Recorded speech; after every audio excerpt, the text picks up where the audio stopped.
தாய் தமிழ் உறவுகளுக்கு வணக்கம்.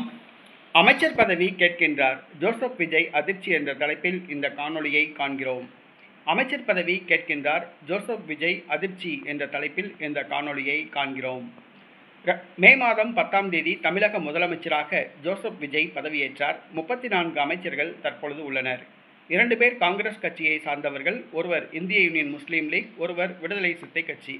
30 பேர் தமிழக வெற்றி கழகத்தை சார்ந்தவர்கள். தற்பொழுது தனக்கு அமைச்சர் பதவி வேண்டும் என்று ஒரு சட்டமன்ற உறுப்பினர், தமிழக வெற்றி கழகத்தை சார்ந்த சட்டமன்ற உறுப்பினர் கேட்கின்றார். அவர் வேறு யாருமல்ல, மதுரை மத்திய தொகுதியில் போட்டியிட்டு வெற்றி பெற்றவர் முஸ்தபா. இவர் சென்னையை சார்ந்தவர். மதுரை மத்திய தொகுதியில் நிறுத்தப்பட்டார், வெற்றி பெற்றார். இவர் அமைச்சராகக்கூடிய வாய்ப்பு இருந்தது. ஆனால்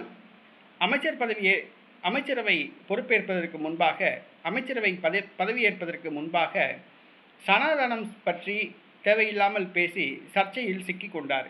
இதன் காரணமாக இவர் அமைச்சர் பதவி கிடைக்காமல் போனது. சனாதனம் பற்றி பேசாமல் இருந்திருந்தால், வாயை திறக்காமல் இருந்திருந்தால் முஸ்தபா அமைச்சரவை பட்டியலில் இடம்பெற்றிருப்பார். ஆனால் தற்பொழுது சனாதனம் பற்றி பேசியதால் அமைச்சராகும் வாய்ப்பை இழந்துள்ளார்.